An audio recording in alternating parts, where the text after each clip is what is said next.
Hey guys, and welcome to Logan's Weather Channel.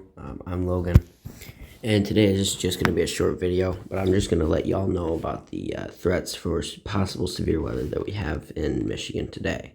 You can see that this brown area here is a 5% risk of a damaging thunderstorm wind or wind gust over 50 knots, which is around 58 miles per hour, which is also the amount of wind that they need, that the Storm Prediction Center, the National Weather Service needs for a severe thunderstorm warning. If a storm doesn't have a wind gust of over around 58 miles per hour or winds at all of over 58 miles per hour, it is not technically considered severe unless there's hail or a tornado threat with it. And then you can see here the Weather Prediction Center excessive rainfall forecast. This is the day one look. You can see a marginal risk for the lower half of lower Michigan, and then a slight risk in extreme southwestern parts of lower Michigan there.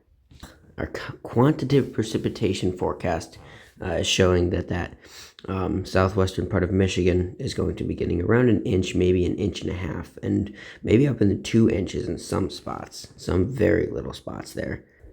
And some surrounding areas.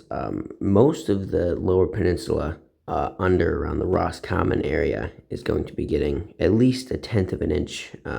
This is just their quantitative precipitation forecast. So this is just what they believe is going to be the precipitation amounts of today.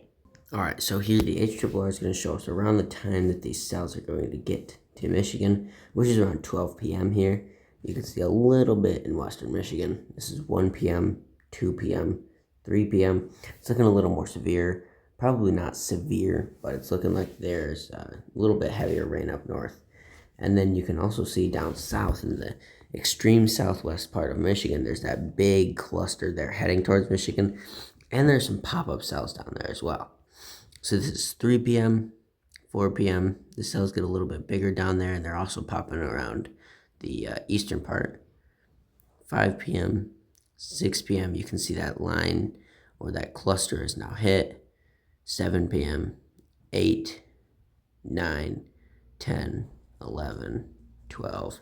And it's mostly moving off, but it's going to actually continue through the most of the night. This is 1 a.m., 2 a.m., 3 a.m., 4 a.m., 5 a.m., 6, 7, 8, 9, 10, 11, 12. Now this is 12 p.m. Tomorrow, 1 p.m., 2 p.m., 3 p.m., 4 p.m., and most of it is all done. So you can see that these actually stay around Michigan for a long time here, so I'm just letting it loop around.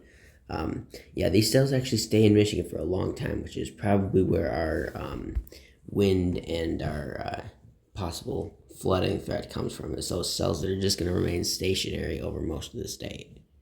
But thank you guys for watching. That's your outlook for today and, well, even into tomorrow. And make sure to stay tuned to my channel for more updates for most of the state of Michigan.